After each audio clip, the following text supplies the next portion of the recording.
Hello, how's it going? Today, we're doing a mini video about the Yaungol, and also Cenarius, who just happens to be a demigod, so he's actually quite important. Let's go!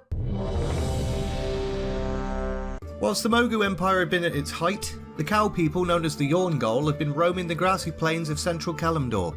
They lived in harmony with nature, following the guidance of Cenarius. Unlike many of the other wild gods, Cenarius is more humanoid in appearance. In case you're wondering, Cenarius is kind of the child of Malorn the White Stag and, well, the moon. We haven't really explored the goddess Elune in the videos thus far. There's still not a lot of information about her available. But anyway, the Yaungol grew weary of sharing hunting grounds with nearby trolls and decided to seek pastures new. Cenarius urged them to stay, but they said no, and set out to the south. They hunted and foraged all the way to the edge of the Mogu Empire.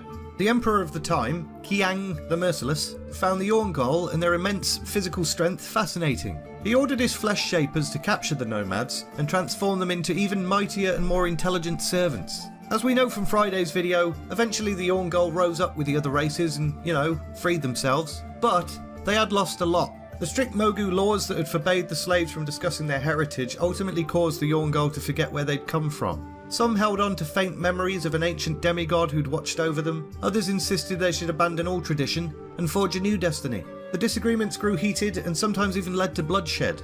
Most Yaungol despised violence and set out to the north, determined to return to their roots. Some of the tribes travelled all the way north, not stopping until they reached the snowy tundra near the Storm Peaks. Others settled in central Kalimdor and reunited with their ancient pal Cenarius, and they rediscovered their traditions, learning natural powers like being druids, or being shaman.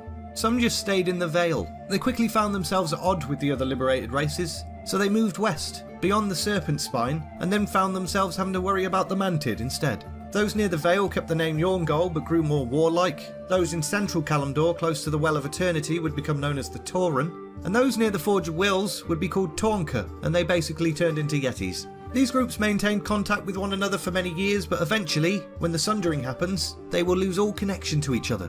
And we're leaving it there! So there you go, history of the cows. I must admit, in the past, certain elements of the story in-game didn't really interest me. I wasn't really into the trolls or Tauren that much. I'm sorry. But ever since I've been delving into the lore myself, I do actually like them a lot more now. In the next video, we're talking about the Zandalari invasion. It's got dinosaurs in it, so if that sounds like it would tickle your fancy, you could subscribe and come back on Tuesday. If you enjoyed this video, leave a like, talk to me in the comments. For some reason, some comments are getting filtered into like spam and stuff, and I'm having to approve them. Apologies if that's happened to you, it's not me removing comments, I promise.